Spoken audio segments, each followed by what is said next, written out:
can predict climates that they're unpredictable. So hey. I've never seen a storm move so slow though. 2 miles an hour. That's slow. I know. Yeah, I could walk faster than that. But at least it's not getting any stronger, the last I heard. No. Great job for that. Amen. Colonel Perez, how are you? Okay, how's everyone doing? It's good to be back. Hey, Terrence. And see you. Hey, Terrence. Hey, Terrence. Huh? How you doing, Terrence? Good to see you. Good to see you guys too. You got the document I sent, right?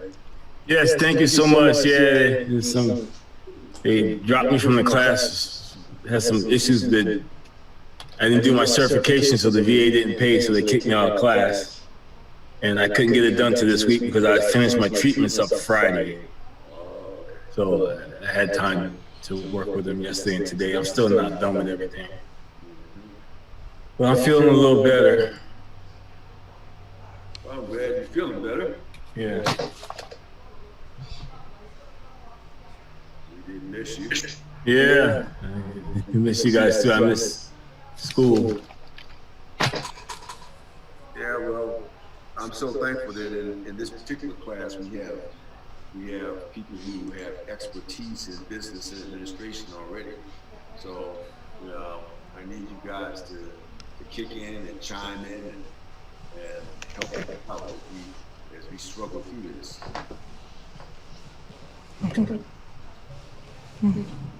Yes. Oh, Gloria. Hi, everybody.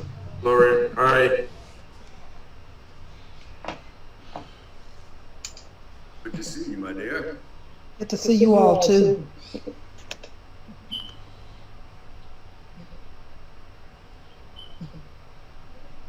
think we're just waiting for one more person. Hopefully she'll join us shortly, but challenge, of course for Joy is that she's in Alaska, so she's on a totally different time zone. So class for her is in the middle of a work day. Wow. Alaska. Wow. Yeah, that's what Alaska's wild. Yeah, a great place to visit. I wouldn't want to live there. Beautiful there though in the summer. Yeah, it's beautiful in the summer. Nice place to visit. Yeah, in the summer. Yeah. You can go up and see the glaciers. All the rest of that. When I went there, and the glaciers were actually breaking on the pavement there. I mean, I was talking like every 25, 30 seconds, huge chunks of ice would just. Yep. Yeah, I was up there in the Air Force. Oh, yeah, wow. Elmendorf. Yeah.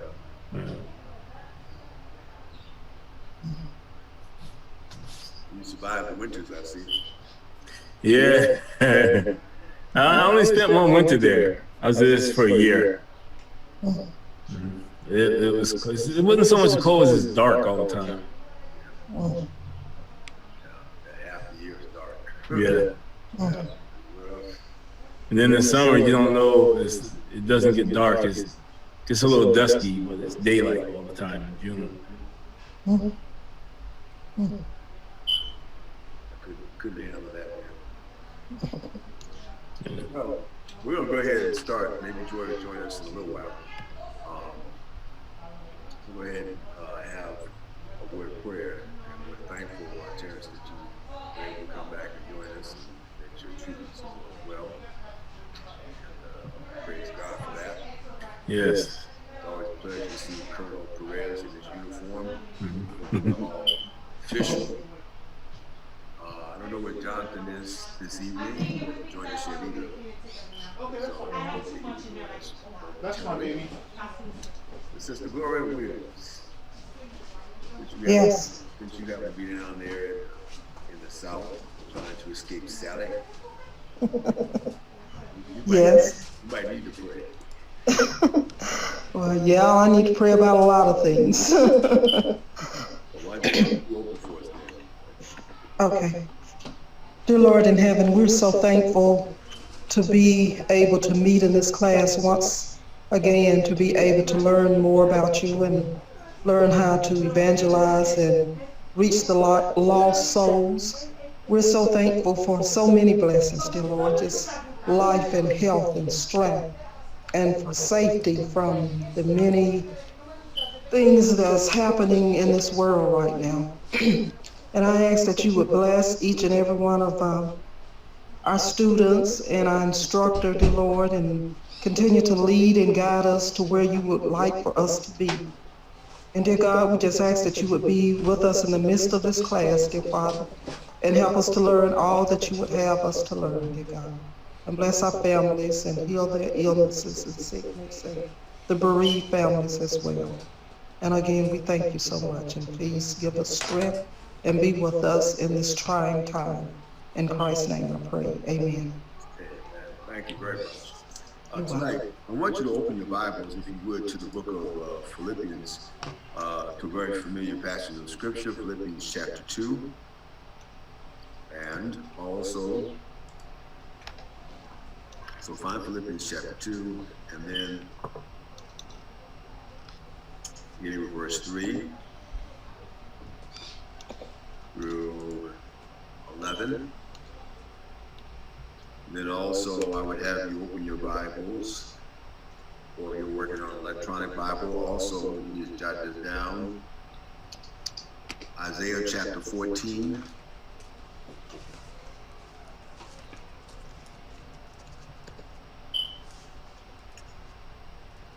Verses 12 through 16.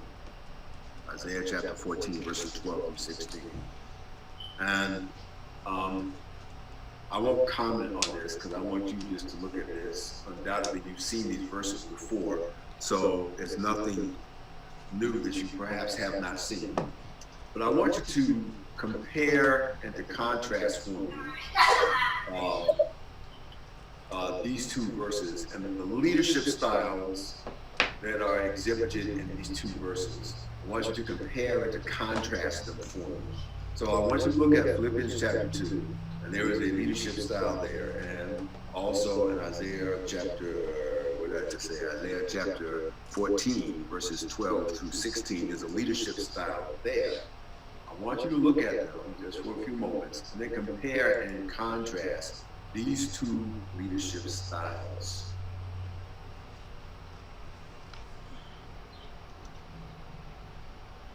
I want you to do this on your own. I want you to just pick it up and read it. What verse is in Philippians 2? Philippians chapter 2, verses 5 through 11. And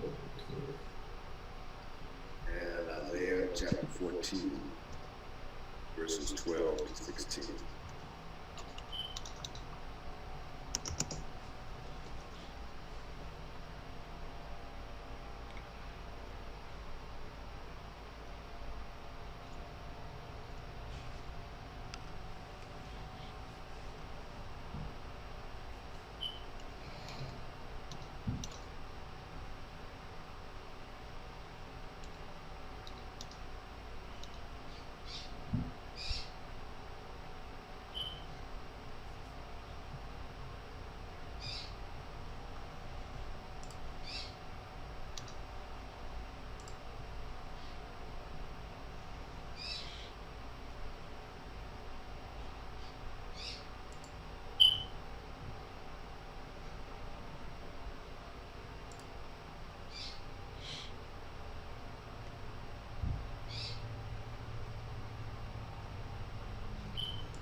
It's a pretty quick read over some pretty familiar territory, I would say. I'm sure you've read these verses before many times. Yes. Yeah. So I want you to compare and to contrast these two leadership styles. in Philippians chapter 2, it's dealing with us, it's dealing with humility, it's dealing with leading with the mind of Christ and the example of God. Not to exalt yourself, but to do the work of God. And it says that, he says that the name of Jesus and every knee shall bow, so you know that the power in every doing is for the glory of God and not for yourself. Whereas in Isaiah 14, it's everything is I. It's about Lucifer, about himself. And he got so self-absorbed that he wanted to be lifted higher than God.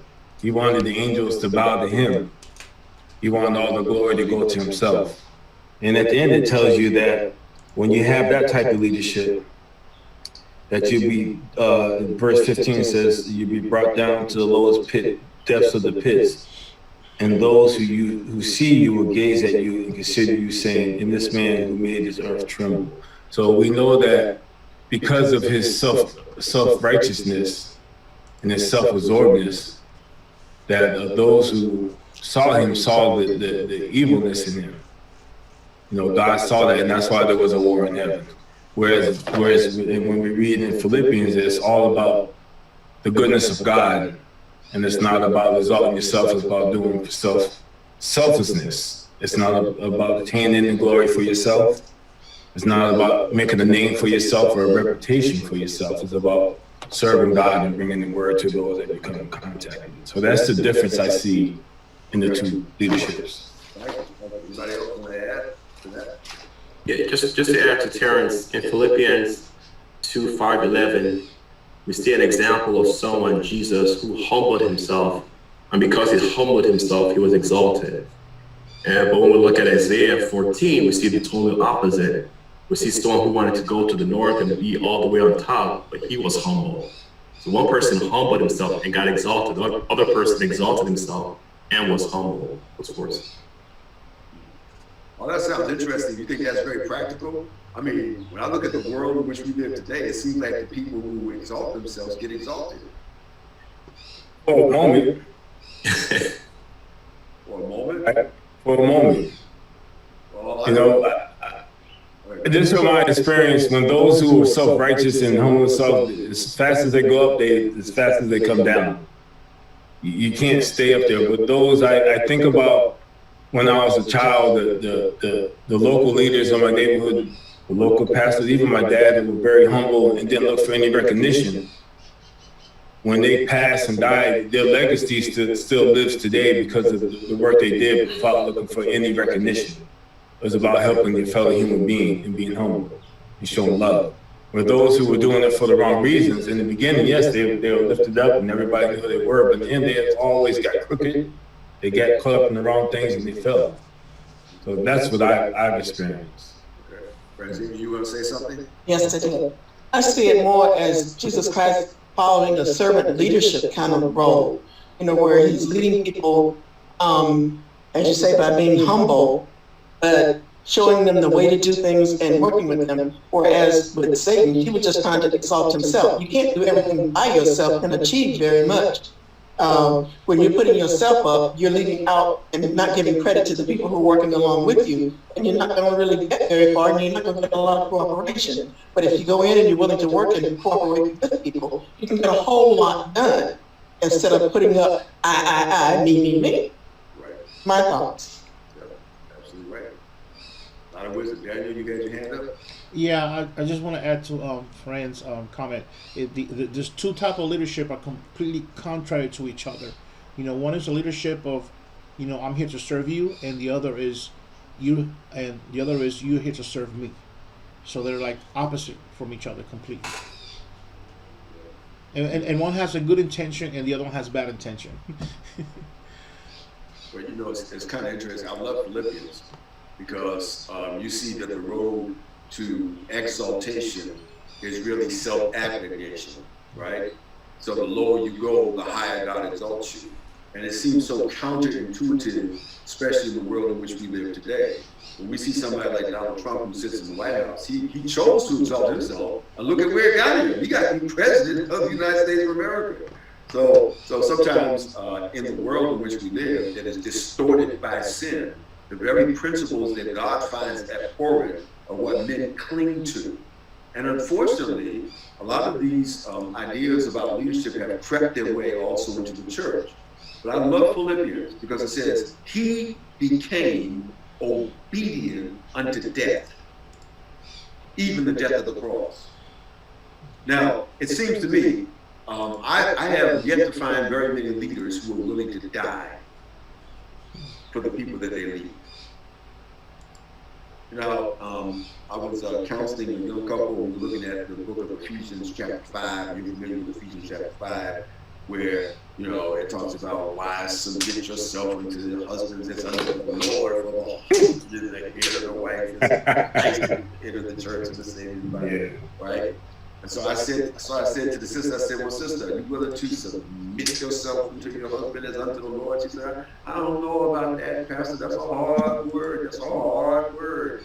I said, it's a hard word until you read a little bit further. It says, as for the husband is the head of the wife, as Christ is the head of the church, and gave himself for her.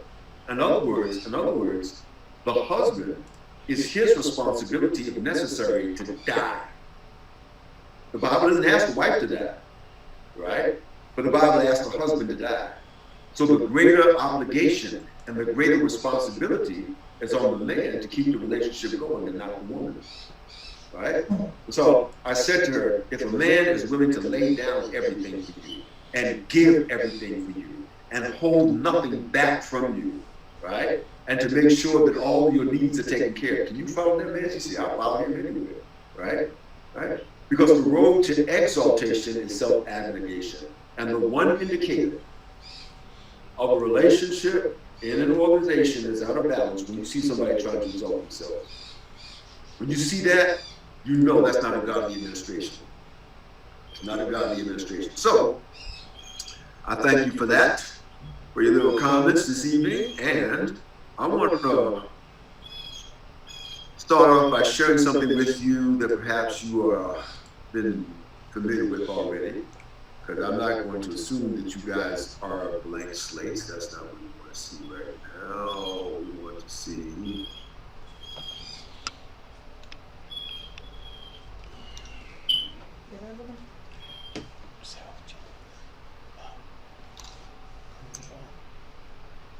leadership styles. And I'm just going to share this with you briefly. You won't spend a lot of time on this. Undoubtedly, anybody who's worked in business or industry or some sort of leadership position has been exposed to to various concepts of leadership styles. A little bit later on, we'll do another presentation on leadership styles, and we'll look at situational leadership. Just like we talk about situational analysis, we also talk about situational leadership. There are many different ways in which leadership is often evaluated, and this is just some of the ways in which, some of the common ways in which people have chosen to look at leadership. You know, people have said there's three main types of leadership. There's an autocratic or authoritarian leader. There's a democratic or participative leader. There's the laissez-faire, right? Or delegative leader.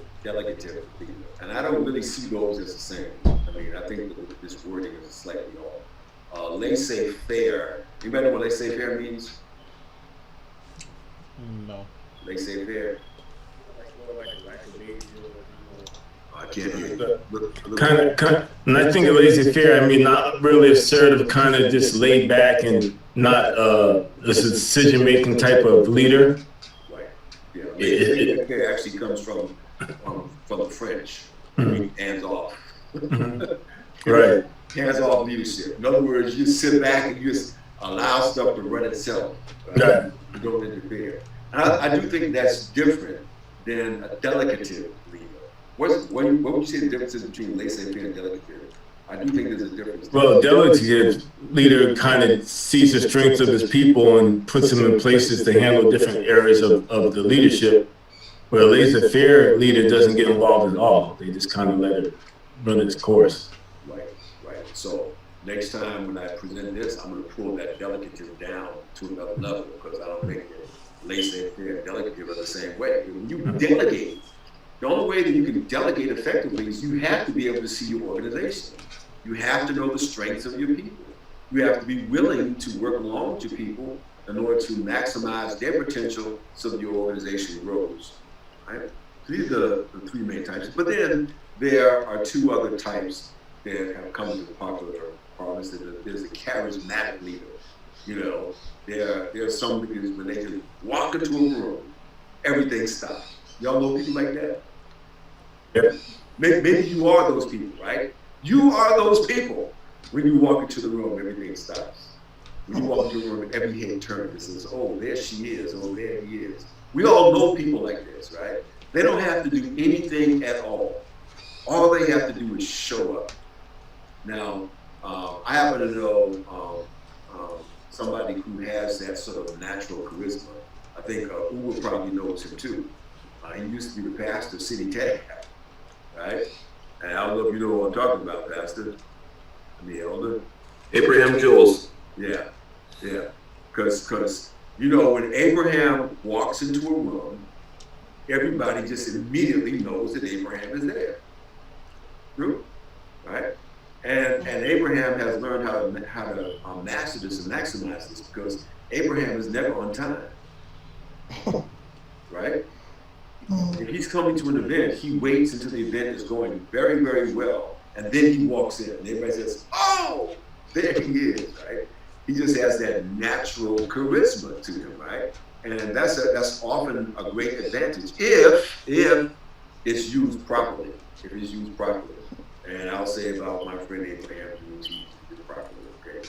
So I'm using him as an example, as a good example of a charismatic, he's not a bad one, right? So, and then, of course, what we just talked about is the servant leader. The servant leader is one who sees himself in service to others, that he sees upon himself the calling and the responsibility to ensure the smooth operation of the organization for the benefit of all. That's the servant leader. So, let's see if we can get some examples here. All right? The democratic or the participatory leader. All right? This seemed to indicate the style of Bill Clinton, who like to include more people in the decision-making process, determining what to do and how to do it. Bill Clinton was always calling together commissions for this and commissions for that, and he'd get on the phone and he'd talk back and forth to the leaders on the Hill. And he spent a great deal of time talking. He was a very effective communicator, and so he used it to his advantage to pull people in, right? But he also made sure that he maintained the final decision-making authority. So in a democratic or true participatory leadership, it doesn't mean that you just say, whatever you all decide to vote is okay with me, because that would be laissez-faire. Instead, a democratic or participative leader will often engage with the people to help steer the conversation in a direction toward a conclusion. However, at the end of the day, whatever the people vote is what they voted. Now, one of the worst things you can do is let the people take a vote, and then after they take the vote, tell them it was the wrong vote. You know, don't do that. Yeah. You know, put all your energy up front. Put all your eggs in the basket of, if you believe that your church needs to go in a particular direction, use your powers of persuasion to move them in that direction. Show the people the reasonable alternatives and outcomes that may arise out of the decision. Show them the pros and then show them the cons. And then say, ultimately now, this is in your lap for you to make the decision. And so after the decision is made, right, you need to let it go, right? And work with it. The laissez-faire or delegative leader, right?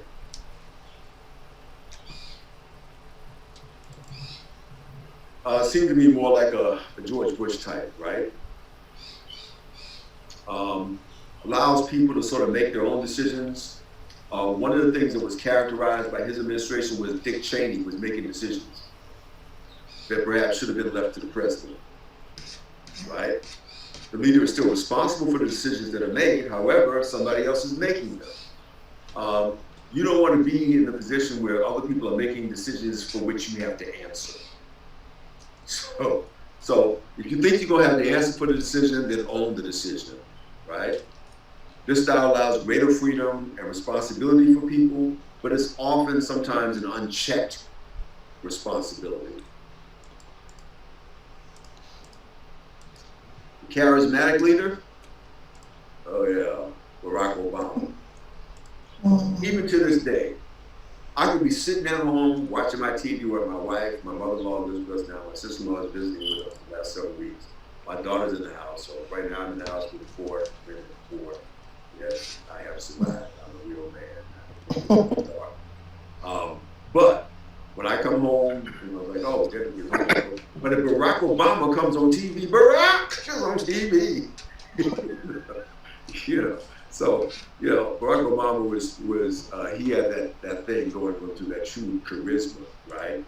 And he was often called the greatest communicator since Ronald Reagan, and there was a reason for that. If you notice what a good charismatic leader does as well, he frames things in terms of vision. A good charismatic leader doesn't just walk into a room with a whole lot of charisma. He walks into the room, he uses that charisma to craft a vision. So Barack Obama would often talk about, we are here to establish a more perfect union, And little did our forefathers know that when we started this grand experiment that 250 years later we've been working at. Yes, we've seen our difficult days and our tough times, but together as a people, we have pulled together to form this more perfect union. Those are the kind of terms in which he would talk. And so he used his energy to engage other people, right? He's well-liked and tends to inspire people and appeals to people's emotional side. So it's not that he's not logical, but he knows how to push the right buttons to achieve the response. And then there is the autocratic or authoritarian leader, right? Doing the white power salute, right? Given the power to make decisions alone and having total authority, this is what the president wants. So that even over the past couple of days, he went into somebody else's state where there were mandates to social distance and wear masks. He just ignored them and did whatever he wanted to do because he is the president of the United States. He supervises and controls people when they perform certain tasks. So one thing that we have seen in the Trump administration is very little room at all to veer off to the right hand or veer off to the left. The moment that you veer outside of what he wants, right, you get called in, you get tweeted about, or you get fired. Then, of course, there is the servant leader, right? The highest priority of this leader is to encourage, to support, to ennoble people to fulfill their potential and their abilities. And of course, we all know about Mahatma Gandhi, how through his servant leadership and his humility, he brought the British Empire to its knees, and the British Empire let India go. Right? And he or she helps people to achieve their goals and works for the people. But none of us is all one style, right? We may have a dominant style, but oftentimes leaders are a combination of different styles. It's just like, of course, Barack Obama was charismatic, and so was Bill Clinton, very charismatic leaders, but they were also participatory, they were collaborative, they were delegated, they had a combination of styles. So if you were to take a look at somebody like Adolf Hitler, what leadership style do you think Adolf Hitler used? Charismatic and authoritarian, yeah. Charismatic and authoritarian, yeah. Very charismatic. I mean, even when I was a little kid, I would watch these old World War II films, right? And I thought that his gestures were wild sometimes and over-exaggerated, and et cetera, et cetera. But even with all of that, for whatever reason, I couldn't stop watching him. I thought it was weird, I thought he was kooky, but I couldn't stop watching him. And even to this day, he's been dead for 70 years or more, but even to this day, everybody still knows who Adolf Hitler is. And people still are fascinated by him, and fascinated by his authoritarian leadership style. Now, I'll say this to you about authoritarian leadership style and people who are charismatic. There are a number of good books that are out right now that we really want to read up on dictatorship and all the rest of that. There's a book by Naomi Wolf that was written about 12 years ago now, and it's I'm trying to think of the name of the book. Naomi Wolf, she's a great reporter, but she was talking about the rise of tyranny in the United States. There are a number of books out like that right now, taking a look at the leadership styles of various presidents and seeing how we are on route right now toward a dictatorship. So if you really want to see where this country is heading in light of biblical prophecy, study the leadership styles. And you will see right now that our country is in deep, deep trouble. And it's not just because of Donald Trump, although he is clearly following the dictator's playbook. But it's not just because of, we have a crisis of leadership in our country. If you take a look at Donald Trump on one end, he is authoritarian, right, and charismatic. So authoritarian that if you do not believe what he believes, then he believes that you need to be pushed out of the way, moved off the scene, executed, disposed of, whatever. But on the opposite end of the spectrum, on the far left, you have the exact same thing. We now have the cancel culture. So that if someone makes a mistake or does something that the far left feels as though is wrong or inappropriate, they feel as though they have the right or the authority to destroy that person, to destroy that person's livelihood, destroy that person's hope for redemption at all. You see this contrasted quite well in what's happening in the streets, where you have a police officer who has all this authority to put his knee on the neck and choke somebody to death and feel justified. And on the other side, you have somebody who can walk up to two police officers who are sitting in a car and open fire on them, shooting them, and then hoping that they're going to die. So we do have a real crisis of leadership in the world today. And that's why as we think about leadership in the church, we must be judicious as to how we use it. So what do you think about Martin Luther King?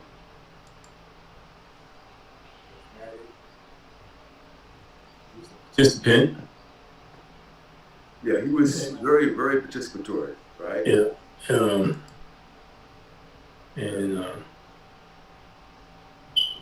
Charismatic? Yeah, I say charismatic too. Then he was humble too. Charismatic and servant. Servant, yes. Definitely a servant, yeah. I mean, when you stop and think about this, right? How do you get up every day knowing that there's death threats on you and your family, and you go do the same thing again and again and again? He was hated from with outside the movement and even hated with inside the movement. And when he finally died, there were those who were in the movement who were glad that he was dead. They thought that he had outlived his usefulness, to be quite frank. Yeah. Dr. Blue, Joy says she's in the waiting room. Oh, okay. Let's see if I can find Sister Joy. Let me stop sharing my screen here.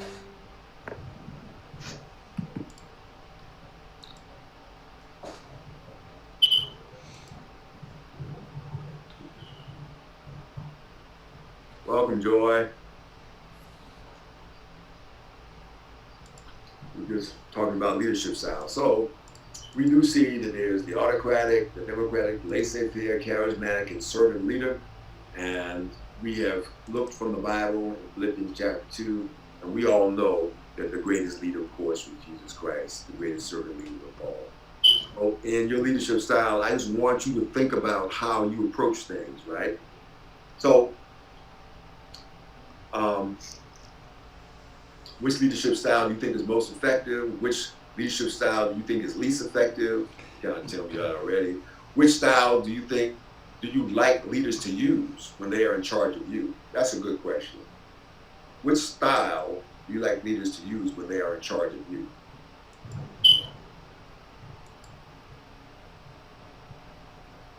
Somebody running you? What do you want? How do you want them to act? I like the servant leadership style because it gives me a chance to learn and to grow. At the same time, I'm working with them and they're working with me. I don't necessarily like to be told what to do all the time, but I like to be shown and be worked with.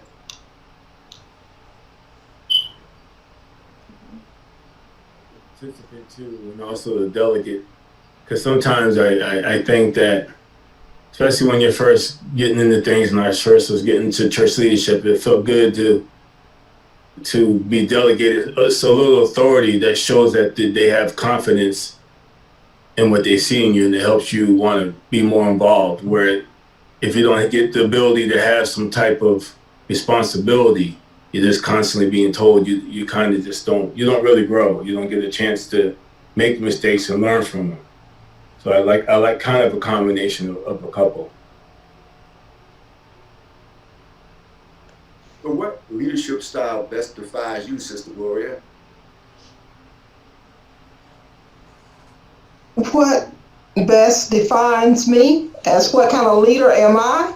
Yes, ma'am. I would like to think that I would be a servant type leader.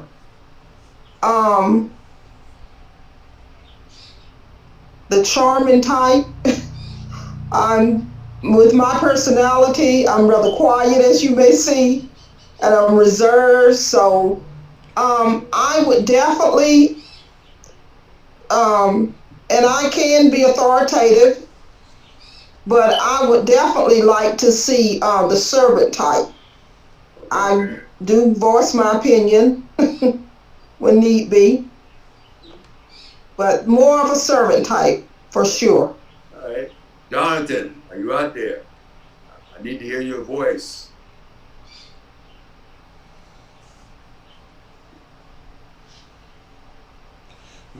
Jonathan.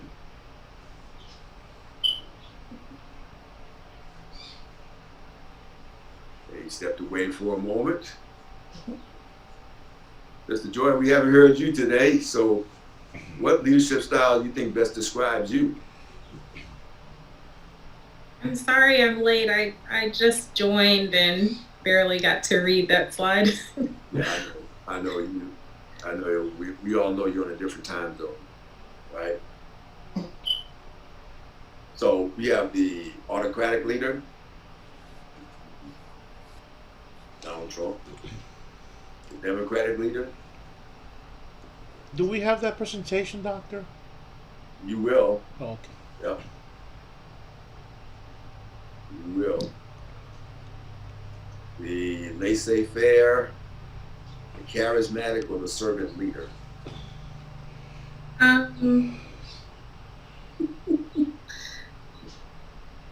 Is charismatic when everyone likes you so much they just do what you want? Yes. Okay. Exactly. I'm probably 2 or 5. Okay. And I say 5, I don't know if this is the real definition, but if people are not doing what I want them to do, when I want them to do it, I will do it myself. So I'm not sure if that's what it means by you're willing to do stuff yourself. Well, yeah, I mean, servant leaders sometimes are willing to do things themselves. Yes. Each one of these things has strengths, but they also have weaknesses, right? Right? Each one has strengths and has weaknesses inherent within them. Like, for example, one of the inherent weaknesses of a servant leader is that sometimes servant leaders will burn themselves out because they're so busy being servants.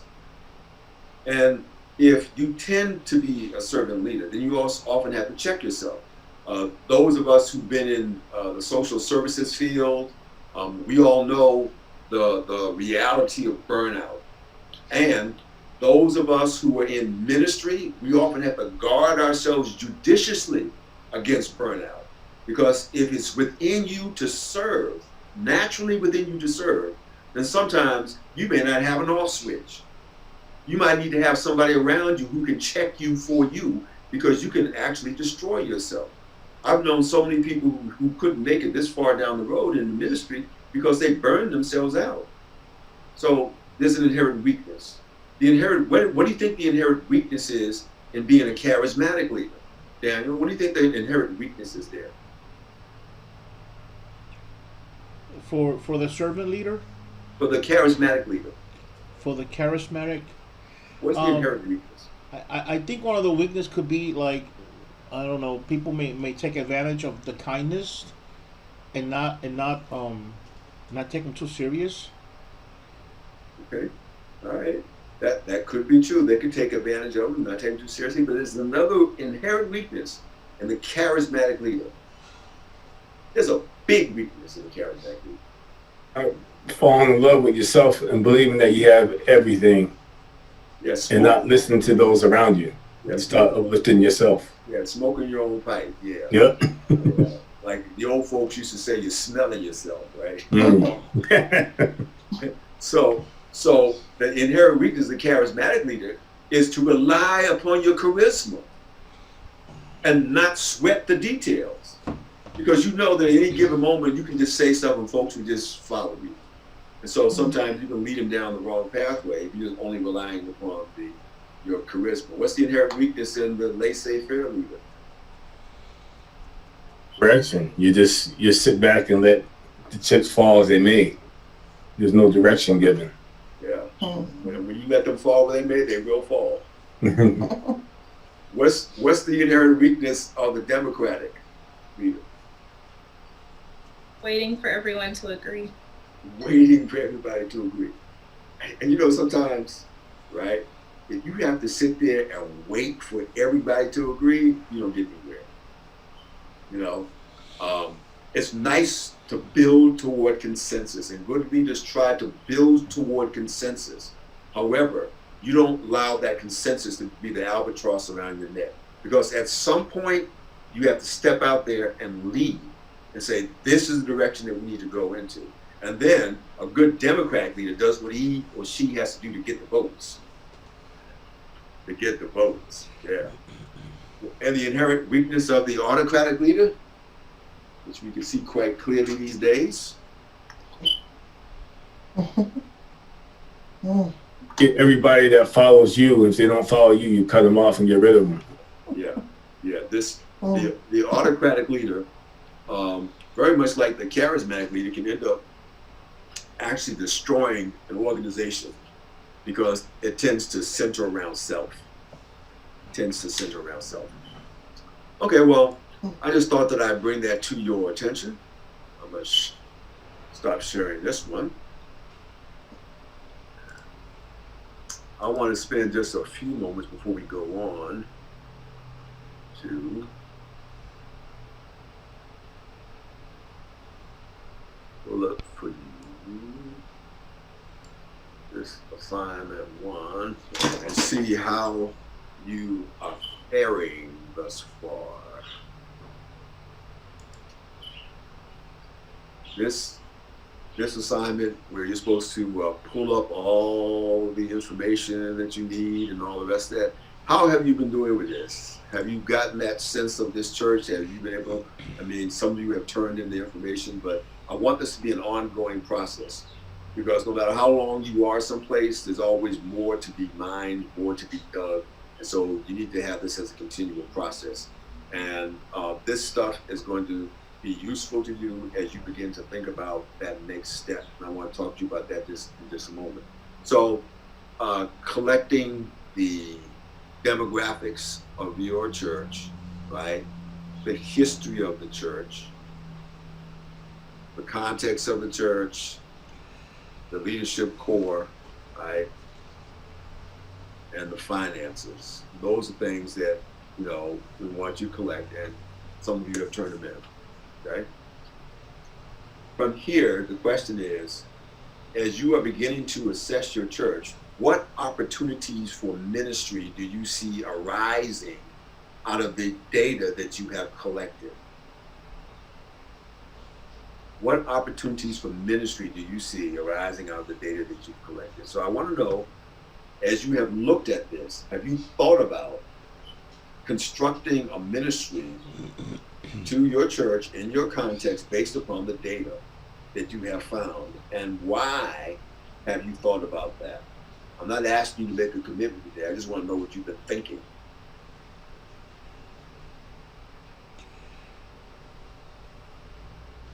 Anybody? Anybody, sure. I've been thinking a lot, and actually I've been praying about this, because one of the things that I like to see our church do is be out more in the community, which we're not doing it right now. As I put in my assignment, the church is fairly new. It's less than 8 years, and it's hard to motivate the members when the leaders are not on board. I mean, I'm an elder of the church, but there's a leader above us who kind of controls everything. So and I believe that once we do that, the church is going to be blessed, because we just bought a new building in an area where there's not an Adventist presence around our perimeter for probably 15 miles or more. So we have a lot of territory to cover. So one of the things I like to see, based on the study that I did, is that the church can go out and do more activity to invite the community to the church. Okay, now here's what I would like for you to do. I'm saying this to you so others can hear this as well. I want you to think to go from the global and bring it down to something specific, right? We want to reach the community. So the question would be, if I want to reach the community, how will I reach the community?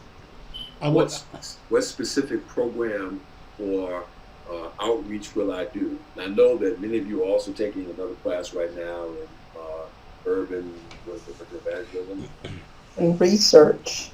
Right, research. So if you're going to do this, right, how would you hone it in to say, all right, given my church context, given the demographics around me, here's what I think would be complete. I think I would like to see the church focus, have a like a food bank in the church. There's a lot of homeless in the area, and I'm talking a lot. And so I think that would be something that we need to do, and we have the place to do it too. So we just need. So we have a place to do it. I'm talking to you right now. I'm not picking on you, right? Yeah. I'm talking to you because I want you to hone it down even further, right? So you want to do a food bank. That's great. Now, if you're going to do a food bank, if I'm going to think in terms of a food bank as an administrator, I'm going to think of the needs of the population, which you've already done. I'm going to think of the resources that I already have, which is a facility that you have, right? Right? I'm also going to ask the question about what are the other resources that I need in order to accomplish that? So where will I receive the food from? What additional support will I need? What volunteers will I need to get it done? Will I need to get any special permissions from the city? Will the conference need to be informed? Will a church vote need to be taken? Because as an administrator, what you want to do is take a look at your program within the context of everything else that's going around and ask the questions as you fly the plane in. We talk about flying the plane in from different directions.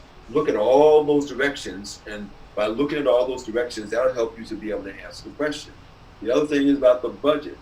Where is the money going to come from in order to operate my program?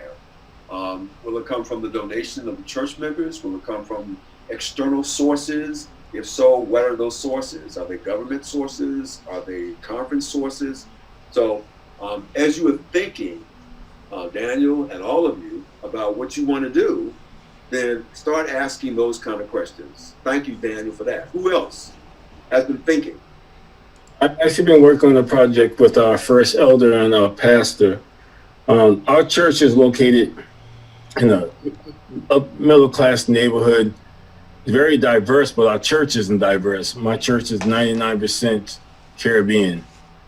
And so we have 6-acre lot, and we do have a food pantry. We give out food every Thursday, but that's people coming from outside the community, coming to the church and leaving. But one of the things that our area needs, because I used to sell insurance in 401ks, is that most people around our church are 2 working family households. So it means the husband and the wife work. So the biggest need in our community is before and after school daycare. So we're in the process of working with the town of East Hartford to open up a daycare in our church, but because of COVID-19, it's kind of slowed down. But I know that if we had open up at 6 in the morning, because people have a hard time getting their kids somewhere before they go to work, and have an after school program. And then also what we wanted to do to tie in our youth that are older is to start a tutoring program. Even those who are away at college, now with Zoom and stuff like that, we could come up with funds to pay them to tutor the kids in the after school program, and we can pay them a stipend. So we've got it on paper. We just got to get the fire code up. And then once our town opens up again, or our state opens up again, to have daycares open, because right now the ones that are in place are okay, but they're not opening up new ones. We're going to move forward with that. So we've been working on that. As far as funding it, the funding will come from charging people to bring their kids there. And then the second thing I wanted to do once we got it established was to work with the local school system to allow our church to be a bus stop, so people could bring their kids there. The kids get picked up at our church for a bus stop, go to school, and after school be dropped off at the church, so the parents don't have to worry about where the kids are from 3 to 5, or being at home from 6 to 7:30. Let me share this with you. I think it's a wonderful idea, a great plan. Some issues that you would want to consider, that you would administratively, of course, your personnel, because you're talking about something that requires a great deal of oversight, which means you're almost going to have some full-time employees to oversee. Yes. Right. And we have some church members who have daycares in the home that want to move into the church, and we have one of our members. She's on the board. She just retired. She was a preschool. She ran a preschool in the city, so she has experience, and also the administrative. So we want to work them into the program and let them run it, because they already have experience. Who want to move their daycares into the church? Are they looking to be partners with the church? Are they looking to close their daycares down? Yeah, she wanted to close her daycare down and run it to the church. And go on salary? Mm-hmm. All right. Okay. Well, you got some personnel resources there, right? Yeah. Right. The biggest issue is we got to because we're part of the conference, is getting approval through the conference, and the insurance issue. Yeah, I was going to raise the insurance issue. Liabilities can be great. Yeah. Plus too, you may have to look at some facility renovations as well once you do daycare, right? Yeah, because the fire department came through already back. This was right before COVID. I think it was in February, and we have some codes we need to update for to have the daycare, the fire system. Yeah. Plus you got to do the short toilets. Right. Yeah, all that stuff. Yeah. So who else? Who else is thinking about something?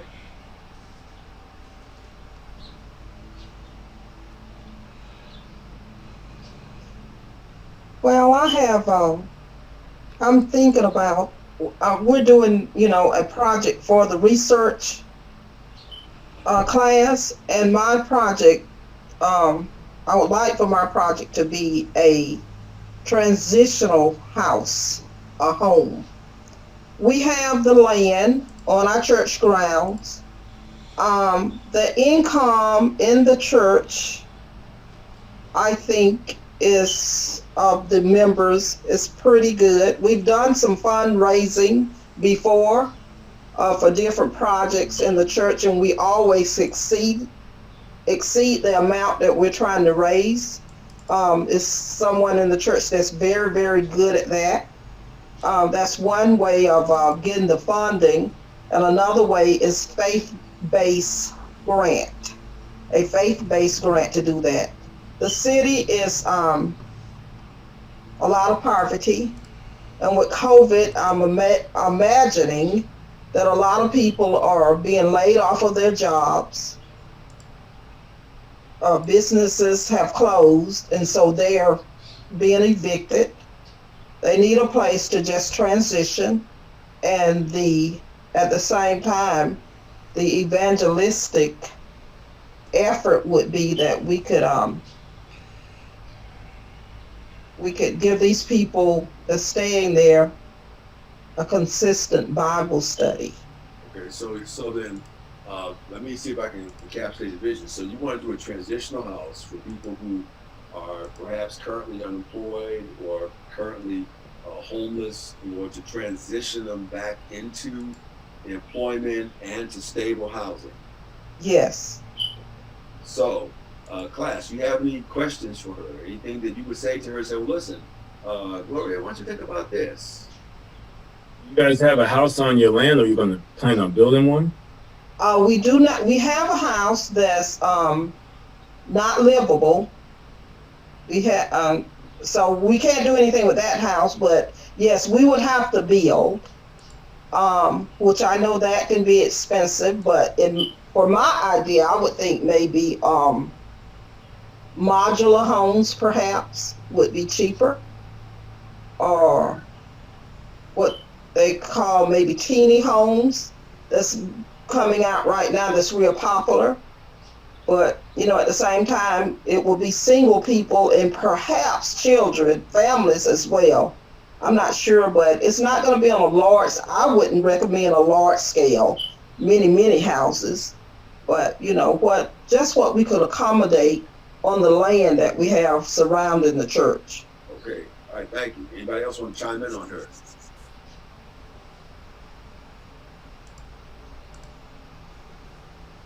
All right. Well, let me say this. I think you have a great idea. You have a number of challenges that you have to think about. In terms of if you're looking at this as an administrator, you look at the land that you have to look at planning and zoning from the city standpoint. What the city will allow you to do. You also have to take a look at your cost benefit ratio in terms of what you hope to accomplish. For example, if I put a house on here, right? Now, I not only have the cost of the house, I have the cost of the maintenance of the house, I have the cost of the operation of the house, right? And anything else that goes just into the house. Then you're also going to have your management costs. Your management costs are going to be those costs that you have to make sure that someone is collecting the rent or doing whatever else that you have to subsidize that. I would also say to you, if you're looking at doing housing, look at whatever government housing programs exist as well. So, for example, if you have, you said 6 acres? I'm not sure how many acres. We have good bit of land, but I'm really not sure how many acres. Well, I would simply say this: in your demographic studies, and make sure your demographic study is good. If your demographic study is good, you can also take a look at HUD. Right. Exactly. HUD also has grants for building housing. But they will require a certain amount of land, a certain amount of space around the land, etc. The governing structure of that is going to be different than it would be if your church were controlling it. So understand that once you take a grant, right, that grant money comes with restrictions. Yeah, even the faith-based grant, faith-based grants come with restrictions. There's no such thing. Ain't no such thing as free money, except if you get it from Daniel. Daniel got a lot of free money. Well, they call him the Colonel. Right? All right. Anybody else want to chime in? We don't have to do it all today. We can come back to it. But the reason why I'm asking the question, I want you to start thinking about this stuff, Anybody else want to share?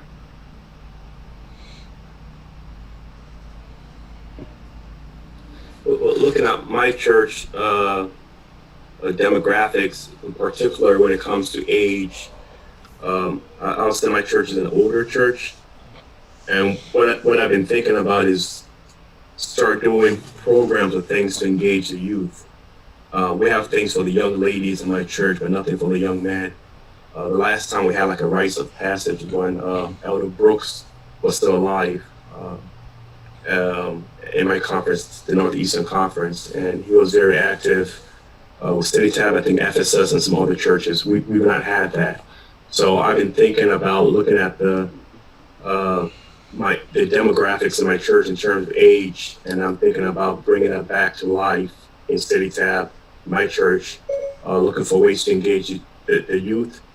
And I'm not talking about Bible studies, but just different events, that will help them, train them to be young, respectable gentlemen in the community. Community services, the basic things that we grew up learning: how to open doors, respect for your elders, table manners, and stuff like that. So that's what I've been thinking about lately, and thinking about how I can get involved and how I can personally be an impact to the young people in my community.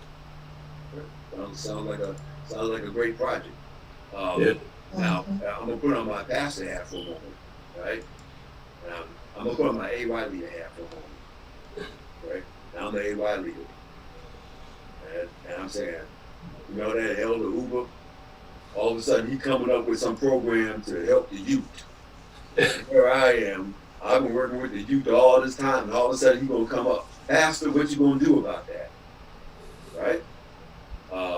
Because one of the challenges that administrators often have is when you have people who are doing programs that bleed over or overlap into someone else's territory, then that falls back into the lap of the administrator, leader / pastor, whoever that is, to manage that. So my question for you would be, how are you going to anticipate that in advance and then mitigate against it?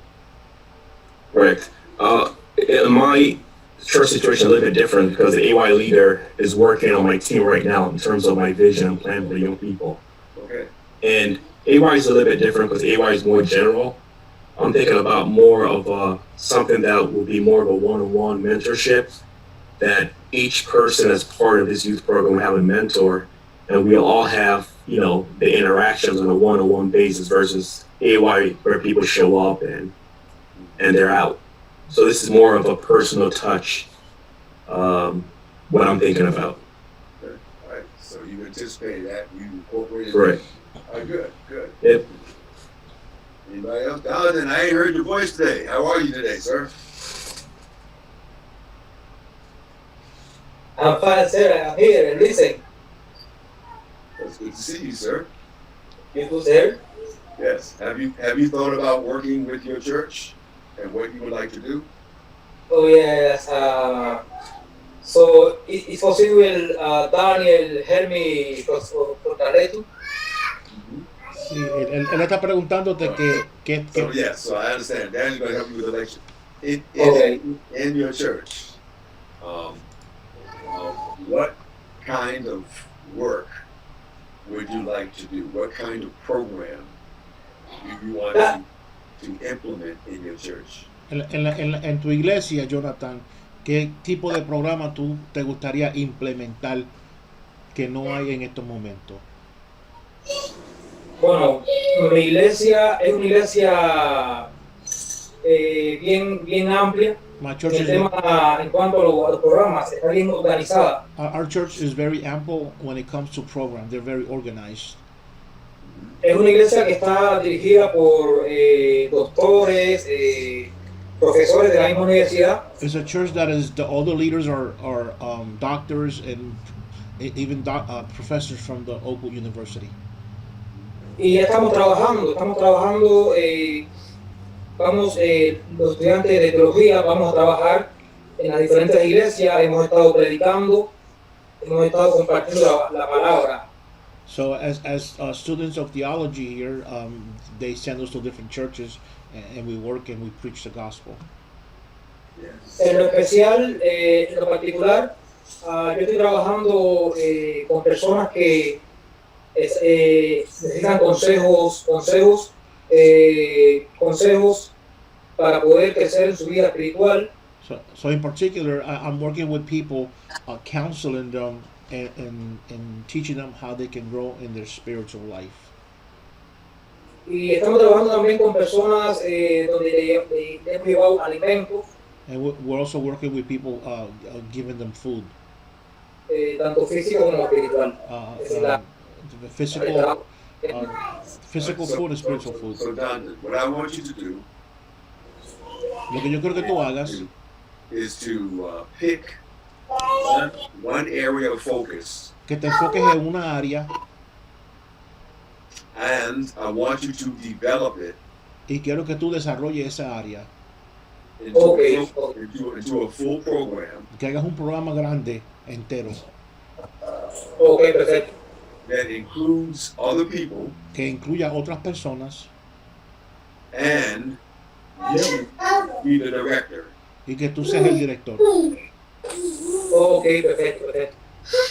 Okay. So I want you to think about all of the elements that go in you being the director. Que quiero que pienses en todos los elementos siendo tú el director. Ok, perfecto. Okay, perfect. All right. All right. Well, I want to thank you all for sharing. We'll come back. I want to share with you just a few things here, if I can find it, if I didn't eliminate it.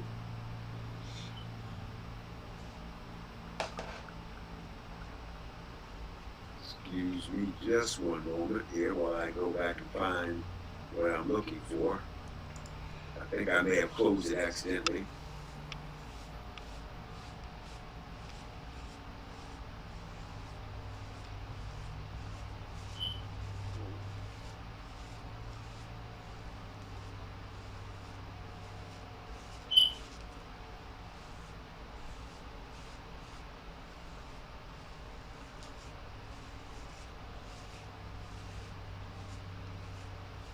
All right, last time we spent some time talking about situational analysis, right?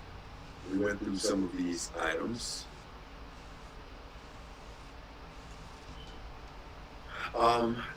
Today, I want to spend a little bit of time talking to you about strategic planning, because as we get a sense of what our church is, what our context is, the question is, how do we plan from there?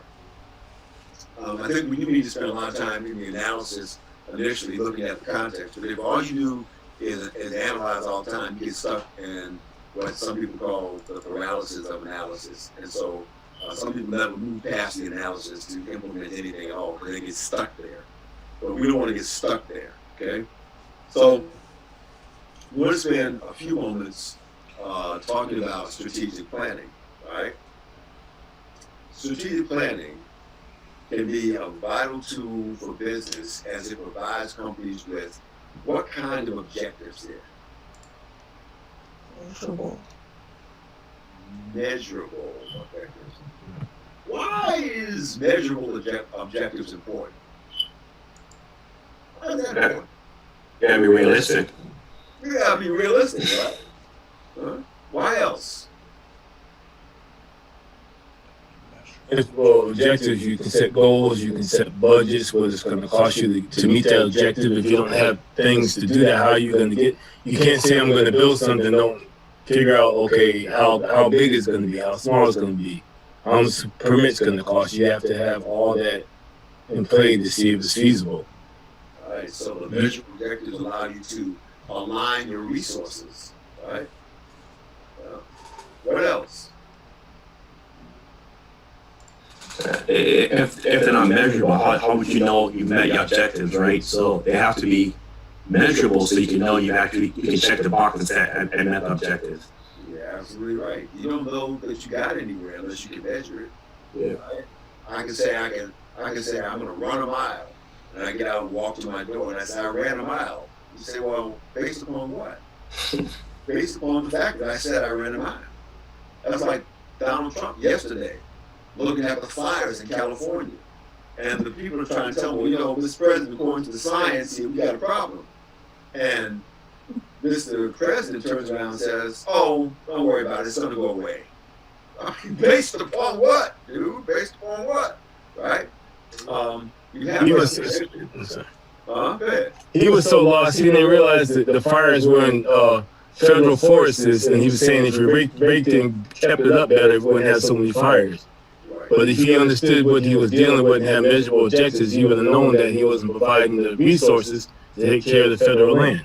Right. and neither had he done the analysis of the context. So immediately he's trying to talk about what the solution is, and he doesn't even know what the problem is, right?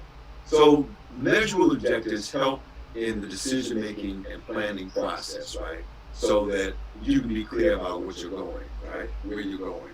Without a clear vision in mind for the future, employers make wrong decisions for their businesses, and the employees may be confused about their position in the company. And this is also true in churches. When there is no vision, the people in the pew have no idea what's going on. They feel kind of lost and confused and don't know if the church is growing or it's not growing. And oftentimes, when the church feels confused about the vision, that's the time when the conference president started getting the phone calls. We don't know what this pastor is doing. We don't know where this pastor is. We don't know where our church is going, right? But a strategic planning process is designed to help to shape and to drive that church or that business in the right direction and to promote the exchange of useful ideas in a participative process so people can share similar goals. The strategic planning process is essentially a list of steps that managers should follow to complete and to implement a strategy within the company. There are several key components that make up the strategic planning process, including common phrases like strategic analysis, which is what we've been looking at thus far, and strategy formulation, which is what we'll be looking at now. And then we'll have to take a look at implementation and monitoring. Each one of these are different steps. Analysis is one, formulating the strategy is different. Then after you formulate the strategy, it's hard to go from something that's on paper to something that actually works. Yeah? So the implementation is a challenge, and then monitoring it and evaluating it is also. So I'm going to show you a typical 6-step model. But I'm going to tell you in advance that this 6-step model has flaws within it.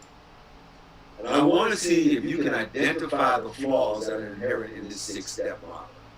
Because there's a huge flaw in this 6-step model. Then after I show you the 6-step model, I will go back and show you a different model with 5 steps in it, which I think is a little bit cleaner and clearer. But there is this model with 6 steps, and it has flaws. All right? Here are the 6 steps. Identify your strategic position. Gather people and information. Perform the SWOT. You remember what the SWOT is? I talked about that last time. It's one of our tools for situational analysis. Weakness, opportunity. Right. Strength. S is for strength.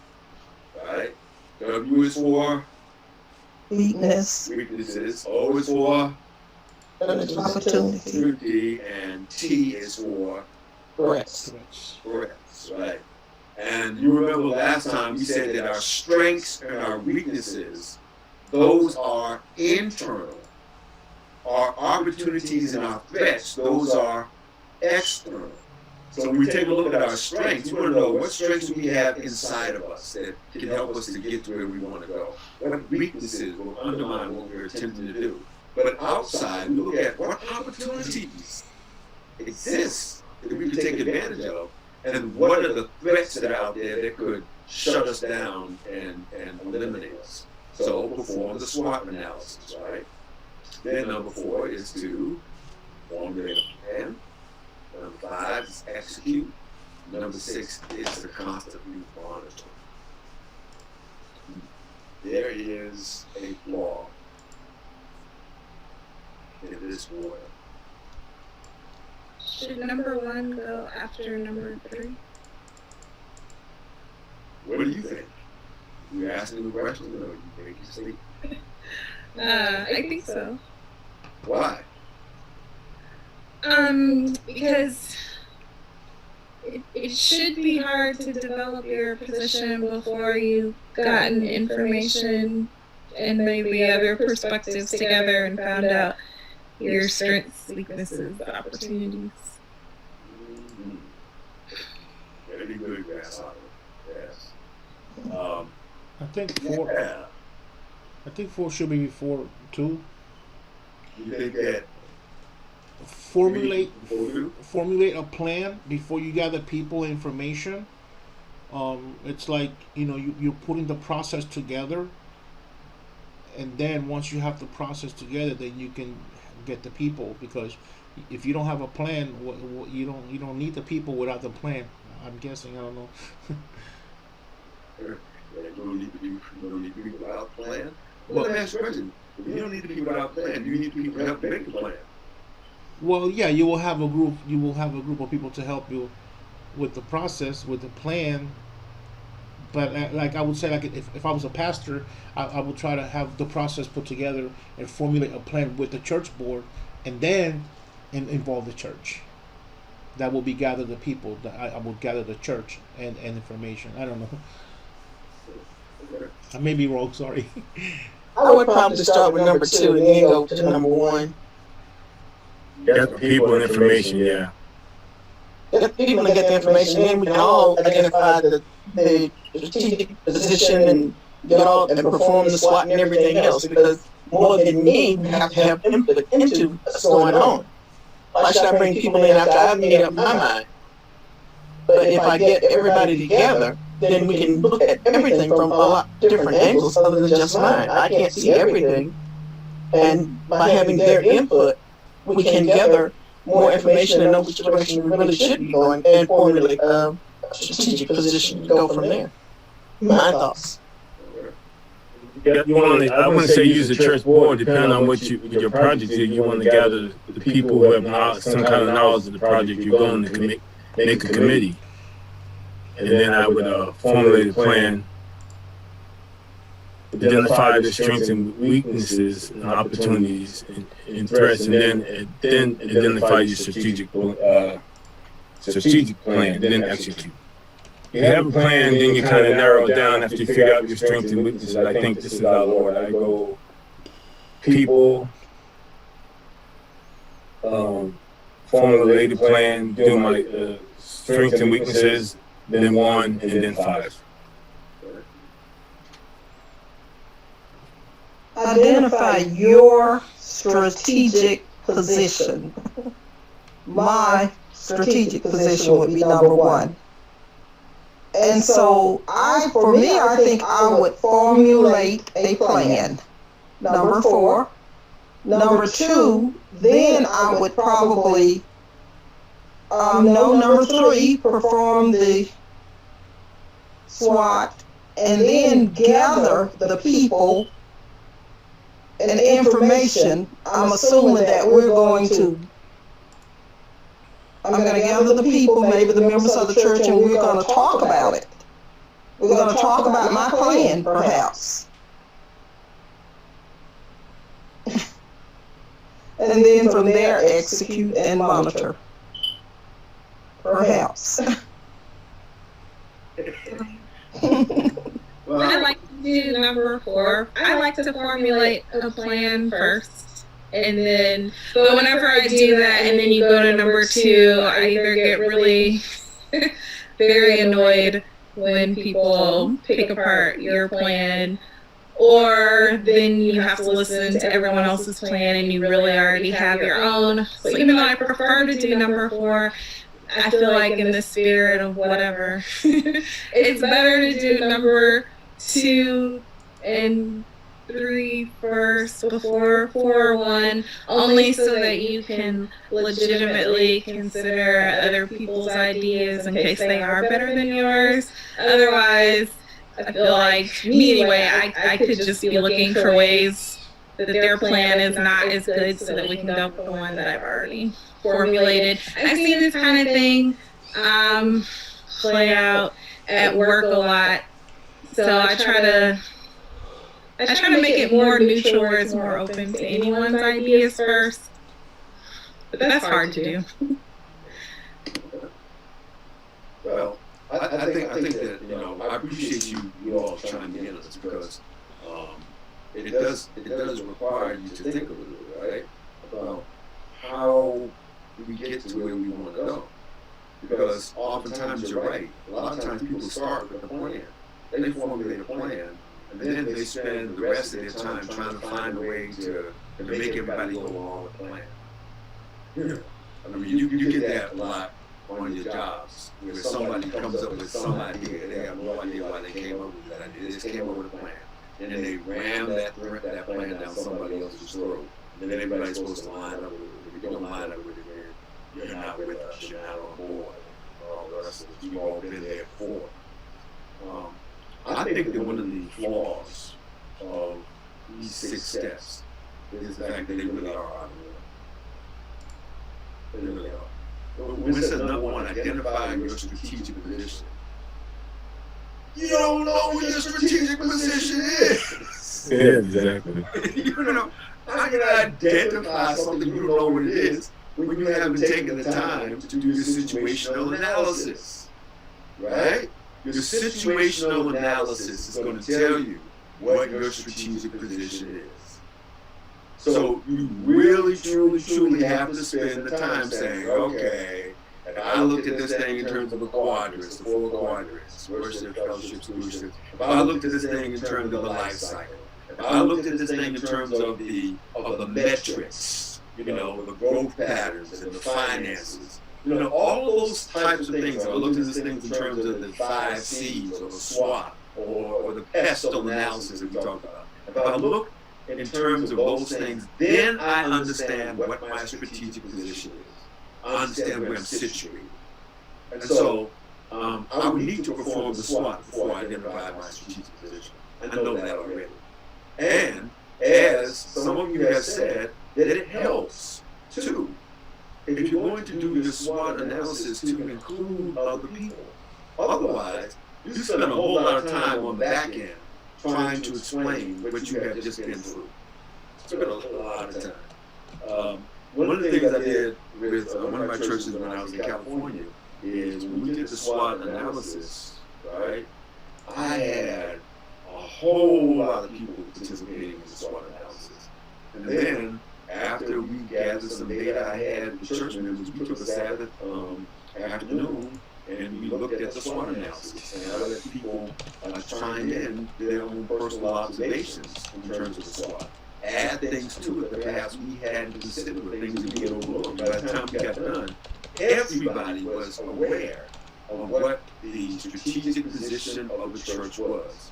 So if I were inverting this order, I would do number 2 first, and I would do number 3, and I would do number 1. But now I understand what my strategic position is. I understand what my people are thinking. I understand where my organization is. And now I can begin to formulate a real plan.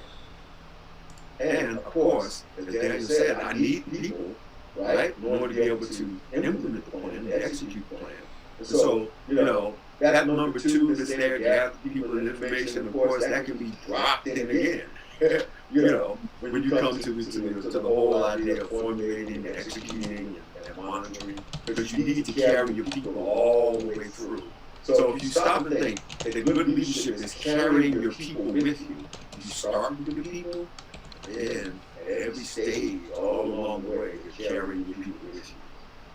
But you got to know where you are first. So that's one of the flaws, as I see it, in this particular model, right? So I'm going to skip over this real quick, because that's in the presentation you'll have, right? But this is why strategic plans fail, right? Why do they fail? They often fail because they start with faulty assumptions. So the faulty assumptions are often fed by the fact that they have not collected the data. So if you start with the assumption that with a church of 200, then you can carry a $4 million mortgage, that's a faulty assumption, right? You haven't collected the data. Now, it's possible for you to carry a $4 million mortgage with 200 people, right? If all those people are making over $100,000 a year, yeah, you don't have a problem, right? But you won't know that unless you collect the data, right? Another reason why strategic plans fail is because the data is right. But the data is right, but the read is wrong. You can have the right data, but if you don't read it properly, you're still in trouble. Strategic plans fail when we ignore the data and ignore the trends. So if we just want to say, well, things will always be as they always were, then you're ignoring trends. Right now, COVID has taught us, don't ignore trends. Don't ignore them, they'll come back to bite you. And then the data will tell you, as we've said so many times, exactly where you're going. They fail because the goal is poorly defined and the target is fuzzy. So if you don't know what you're going to hit, you're going to hit it every time. You're going to miss it every time, right? Identify your target. That's why earlier when I was asking you about the program that you want to do in your church, try to narrow it down as cleanly and as precisely as you can. To say, our goal is to build. I'm going to take Gloria, for example. Our goal is to build 2 transitional houses that will house these many people for this amount of time, and it will accomplish A, B, C, D, E. Because the more clearly your goal is defined, the better it is that you're able to hit your target. And then you will also know whether or not it's being measured along the way. Here's a big one: the inadequate resources to complete the plan. That's huge, right? Remember the Bible says, right, when man starts to build a house, it doesn't count the cost, right? If you're going to build a house, you got to count the cost. Anybody here ever built a house from the ground up? Anybody ever do that? Ever had the joy and the privilege of doing that? No? Anybody here ever bought a house? Right? When you go to buy a house, right? Let's say the house is $65,000. You say, oh my goodness, great. I can afford the $65,000 house. So you go out, and then they say, well, you gotta have 20% down payment. You scratch your head, say, okay, well, I can scrape that together, and I get my 20% down payment. I go to buy my $65,000 house. And then they say, well, did you have the money for the closing costs? They say closing costs, but I thought I needed down. But you got to have the closing costs. You got to have your attorney fees. You got to be able to put the title in. Do you have the money for your first year's taxes? Right? Now all of a sudden, what you thought you had in the bank to cover this is not there. So then you finally scrape all that together and you get into your beautiful $65,000 house. And then the first night you're in there, there's a terrible rainstorm, and the rain comes in on top of your head. Now, you got the beautiful $65,000 house, right? But you're going to have to put another $7,000 to repair the roof. Oftentimes, the plans fall apart when you haven't adequately resourced our plan. And sometimes the cheapest way is not the best way. So, as you're thinking in terms of what you want to implement as an administrator, yes, you have volunteer labor. Yes, volunteer labor is good. But volunteer labor sometimes cannot accomplish for you what you are intending to accomplish. So you have to be honest and realistic with yourself and say, this can be done with volunteer labor or it can't be done with volunteer labor. Don't go in with the pie in the sky and say, oh, I know that we have 50 senior citizens who will volunteer their time to be here every Tuesday. Well, you got 50 senior citizens who will be here every Tuesday until 15 of them die next year. Right? So you got to resource the plan. Then, of course, we talked about this as well. Plans fall by lack of buy-in from the key stakeholders. And we talked about the stakeholders last time. And here's a big one. It fails when we fail to course correct in the light of changing dynamics. What do I mean by that?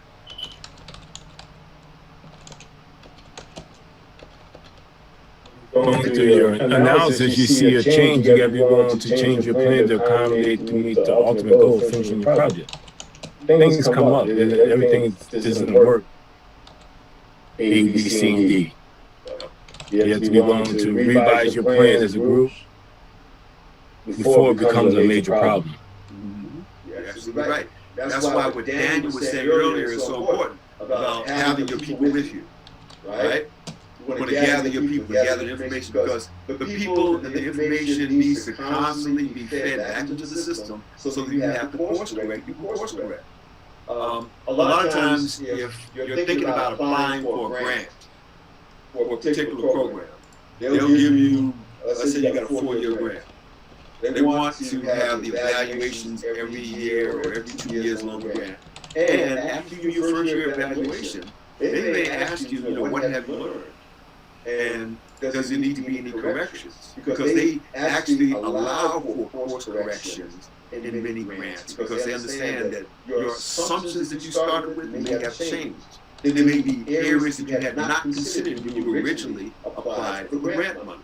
So you will surely fail if your dynamics change, if the ground underneath you shakes, and you don't make any changes along the way. Then the last one, they fail because of failure to assess results and to learn from the successes and failures. You've got to measure your results and have a tool for assessment so that you know whether or not you're hitting the goal. So, here is what I call a better model. Why is it a better model? Because I said it was. A better model. This is a better model, and because I said it was, right? But tell me what makes this a better model. Fixing analysis, you're starting out with true factual data. And then from that, now you go into direction. And then you're going to align your direction to get the execution done. And then you evaluate what you're doing. If you keep processing that, you'll be able to make the changes and move forward. You're not stuck in one mindset mode. This is something that's going to be like as you go through each process. I kind of like this one better too. What do you like about it? Well, it's like Sharon said, and I'm thinking about the last class that you gave the example about the pastor who, after he lost all his members, wanted to spend millions of dollars in a new building. The situation analysis is perfect because we see what's going on, and then we once we do the analysis, then we direct ourselves into the plan, and then we align the plan, and then we execute the plan, and then we evaluate what has happened. Why do you think this? Why do you think I'm illustrating this as a circle here, rather than a straight line?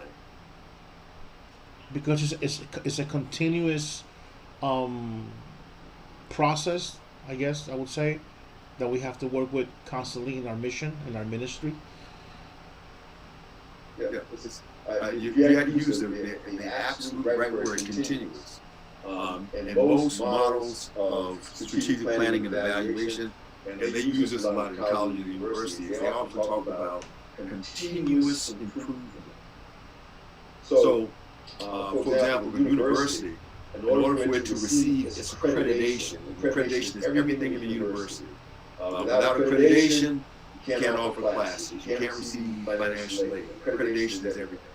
But in order to get through the accrediting bodies, they not only want you to understand who you are, what you are, your strengths, your weaknesses, they also want to know that you have a clear direction, that your resources are aligned with that direction, that you are executing properly, and that you are measuring yourself.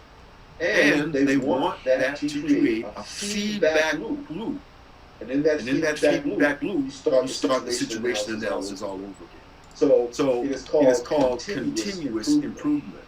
Why some good ideas and programs flourish, and why others fail, is because the ones that flourish oftentimes will go through this process over and over again. And are constantly asking themselves, has the situation changed?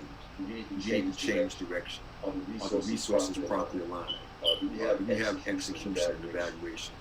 Right? Sometimes when you go through this loop and you get back to situational analysis again, you may realize, okay, we have completed what we intended to do, or the situation has changed so dramatically that we no longer need to do this. That takes courage as well as a leader.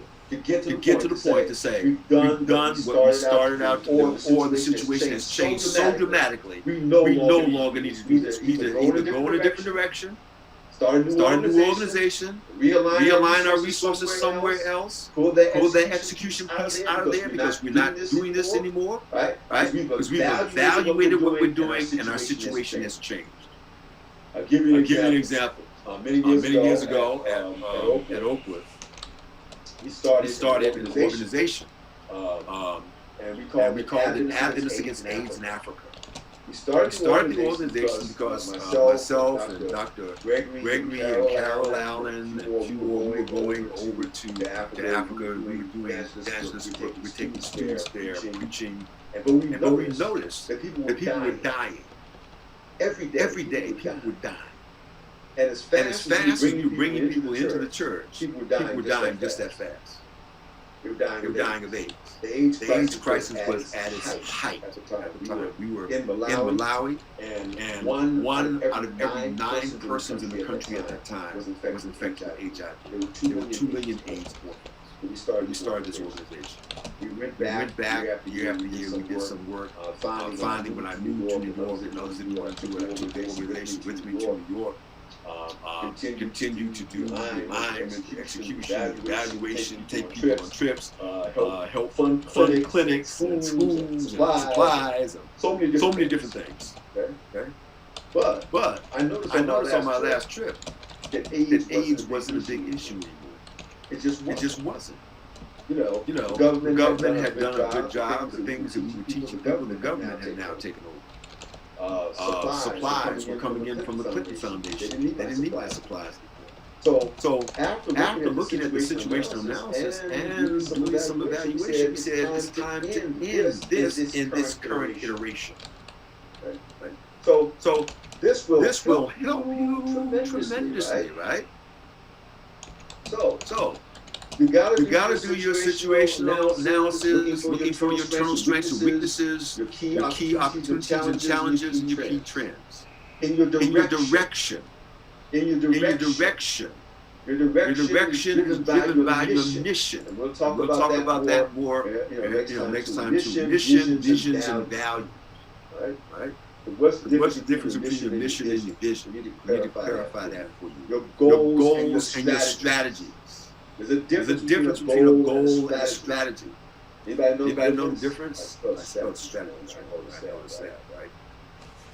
There's a difference between a goal and a strategy. Anybody know the difference between a goal and a strategy? The goal is what you're aiming for, and the strategy is how you're going to get there. That's right. The goal is what you're aiming for, and the strategy is how you're going to get there, right? And so a lot of people confuse the goals and the strategy. That's because you have a goal in mind. Doesn't mean you're going to get there, right? You have to have a strategy, and also in your direction. You have to identify what your top institutional priorities are. Because you can get lost. Remember a little earlier when we were talking about your particular projects? We said, well, we have this that we want to do. We have that we want to do. We have this that we want to do. We have all these things we want to do. Well, all that may be great, but now try to define it down to what are your top institutional priorities. Right? So you have a clearer focus. In your alignment talks about structures. So I asked a little earlier about his mentoring program, and I asked about how does this work with AY, Right? He says, well, we've got AY Incorporated. In other words, we have created a structure by which we can cooperate to get things done. A little earlier, somebody mentioned the whole idea of budget. There was Terrence who mentioned budget. Right? Does your budget support your mission? Your policies support your mission and your strategy. And then also are your people rightly aligned with your mission and your strategy? There's a book by, get the guy's first name, his last name is Collins. And it's been out for several years now. And many people have found the book a great book. It's called From Great to Great. Has anybody seen that book before? Read that book? Great to Great.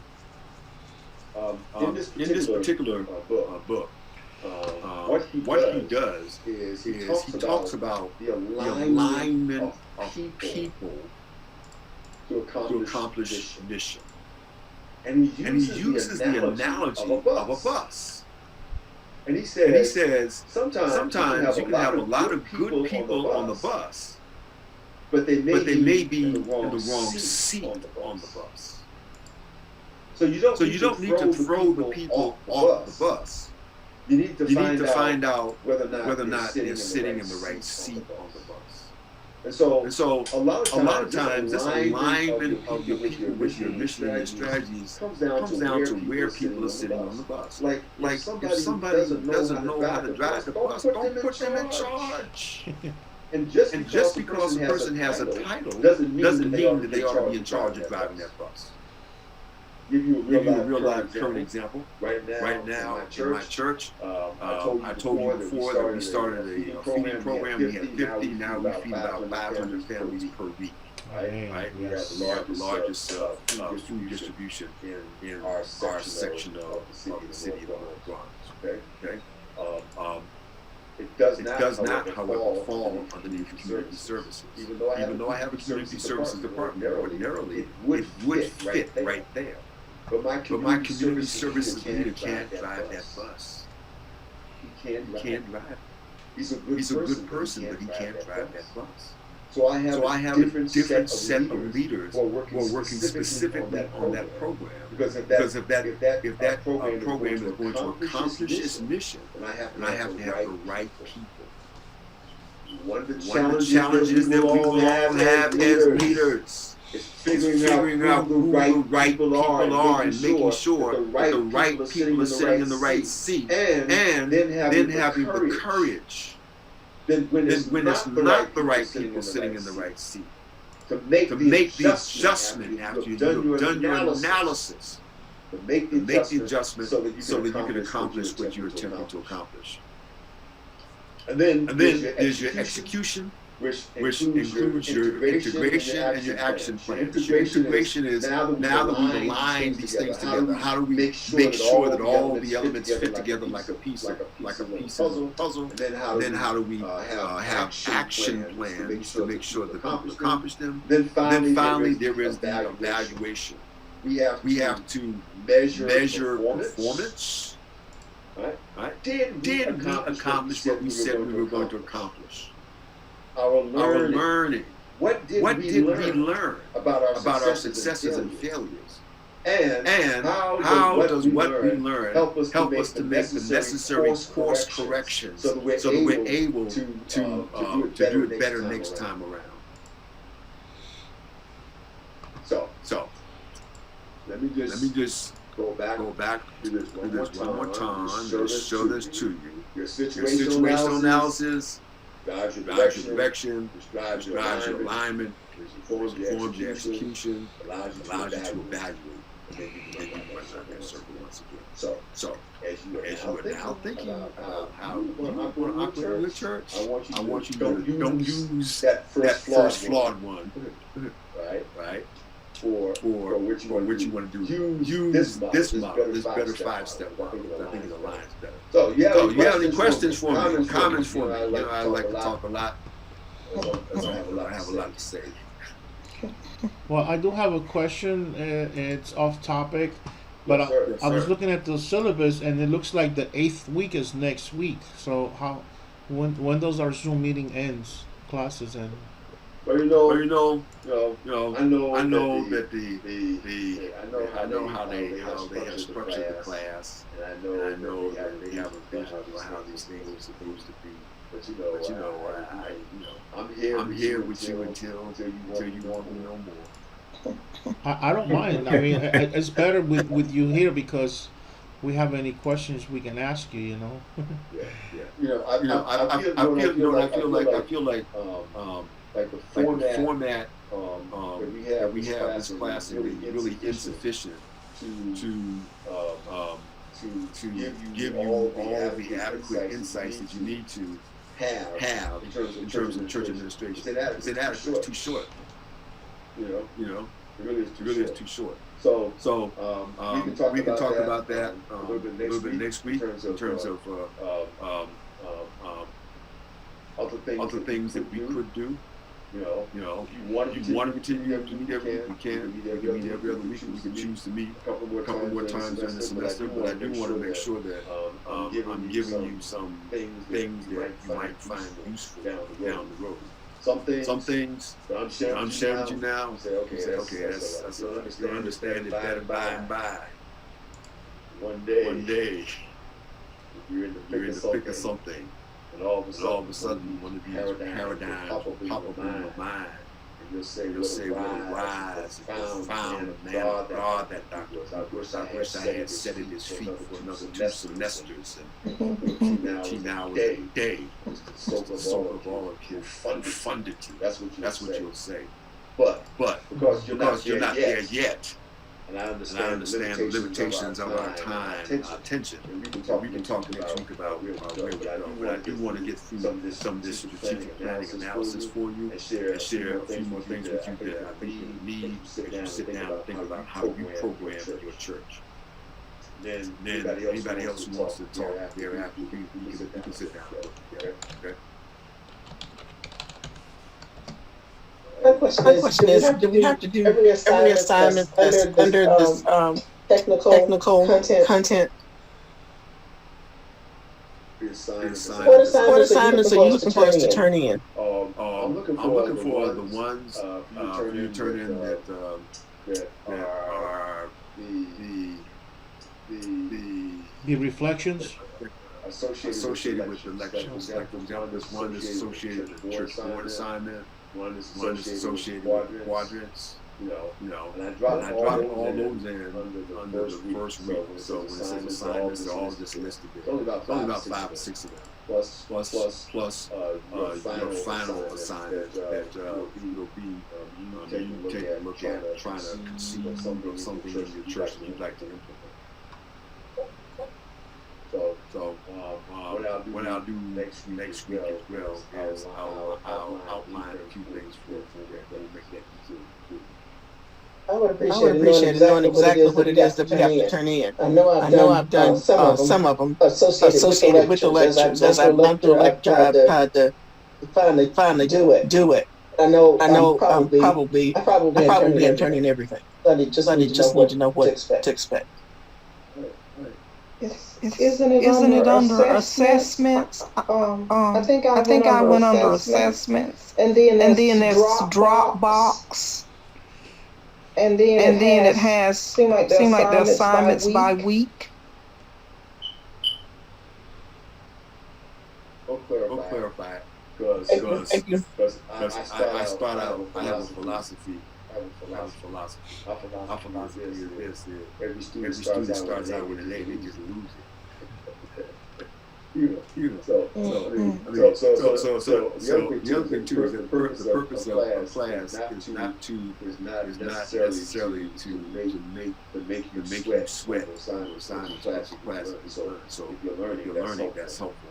The only reason why there are assessments is so that we can see if you're getting the concepts. That's all. I just want to see it. And if you're not, then I rely upon you to be able to tell me that doesn't make sense. Come at it in a different way. Or I'm having this particular challenge in my context, and this doesn't fit. Tell me what I need to do.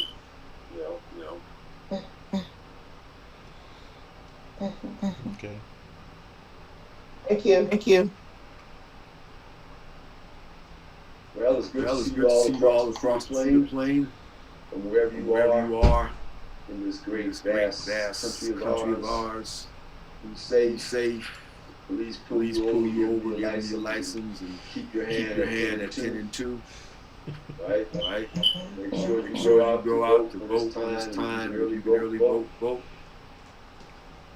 Stay away from polar bears up there in Bigfoot country, Alaska. Watch out for the storms down there in Alabama and Mississippi. And Georgia. Continue to be good to yourself. They're in a beautiful Northeast. And I'll look forward to seeing you next week by the grace of the Lord. All right, let's bow our heads for a word. Our Father in heaven, Lord, we do want to thank you so very much that you've given us responsibility. We understand that responsibility carries a certain weight. That weight is to be diligent about analysis, direction, alignment, execution, about our evaluation. So I'm asking you to pray right now because each of these things continues to look at their context. They will begin to pick it apart. Begin to ask themselves the pressures of how to shape and mold their environment. The readers either shaped by their environment, they shaped it. Help to set direction for the future, or they sit around and the future catches them by surprise. So Lord, please be with them as they continue this process. I'm also asking tonight those who are in the southern states who are dealing right now a threat of hurricane, you will protect them and others from harm and danger. We pray for those who are on the west coast right now who are experiencing fires and the smoke. We pray the Lord you quench those ugly fires. And then for the rest of us, Lord, we never know when the next day is going to bring. God's will to hurt this country. We ask you to keep your hand upon us as well. Now, to thy hand, commend ourselves in Jesus. Amen. Good night, everybody. Bless night, everybody. Night.